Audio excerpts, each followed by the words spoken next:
আসসালামু আলাইকুম রহমতুল্লাহ বরাকাতু। মরুর বাহন 360 চ্যানেলের পক্ষ থেকে আন্তরিক মোবারকবাদ। আজকের আলোচনা বিষয় হচ্ছে সৌদি আরব অথবা মিডল ইস্টে যে দেশগুলো রয়েছে এই দেশগুলোর মধ্যে কারা না আসা ভালো, কারা আসবেন না।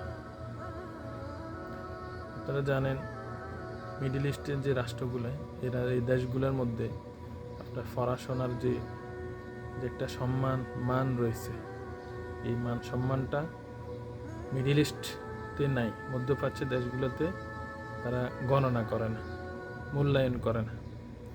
ওরা মূল্যায়ন করে তাদের আপনার কি কাজ জানা আছে ওই কাজের দক্ষতা এবং তাদের দেশের যে আরবি ভাষা, কাজের দক্ষতা এবং আরবি ভাষা, এই দুটো জিনিস যদি আপনার থাকে বা যদি ভাষা নাও জানেন কিন্তু আপনি যে কোনো একটা প্রফেশনাল ভালো একটা কাজ আপনি এক্সপার্ট, সেই কাজগুলো আপনি দক্ষ, তাহলে আপনাকে মূল্যায়ন করবে এবং আপনাকে যে পরিমাণ স্যালারি দেওয়ার সেই পরিমাণ স্যালারি বাংলাদেশের তুলনায় দ্বিগুণ পাবেন।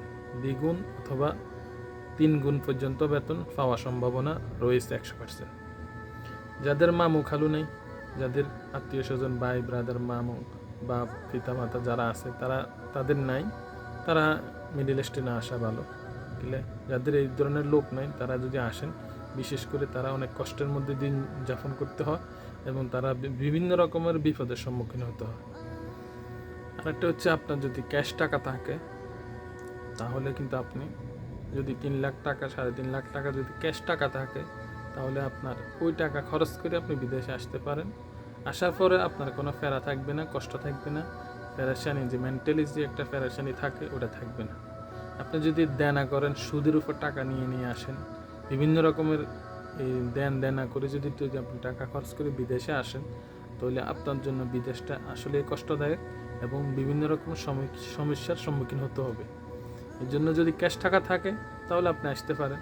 আসার পরও যদি 1 মাস 2 মাস 5 মাস 6 মাস যদি কষ্টের মধ্যেও থাকেন, তারপরেও আপনার ফেরা থাকবে না, ফ্যামিলিগত মধ্যে কোনো টেনশন থাকবে না। ওই রিল্যাক্স থাকার কারণে আপনার চেষ্টায় ভালো একটা কাজ সংগ্রহ করতে পারবেন আস্তে আস্তে। কিন্তু যদি ক্যাশ টাকা না থাকে, না আসা ভালো। দ্বিতীয়ত হচ্ছে আবার বলি, যাদের কাজের কোনো দক্ষতা নাই তারা বিদেশে আসবেন না। তাদের জন্য ইউরোপ কান্ট্রি, ওই দেশে আপনারা যান। যাদের কাজের দক্ষতা নাই, টাকা আছে, তারা ওই দেশে যাইতে পারে। কিন্তু মিডল ইস্টে আপনার টাকাও আছে কিন্তু কাজের দক্ষতা নাই, আপনার টাকা থাকলেও আপনার কোনো মূল্যায়ন নেই। আজকে এই পর্যন্ত থাকুক। ভিডিওটি ভালো লাগলে অবশ্যই লাইক এবং শেয়ার দিবেন, আপনার ব্যক্তিগত মতামত জানাবেন। ধন্যবাদ। আসসালামু আলাইকুম রহমতুল্লাহ বরকাতুহু।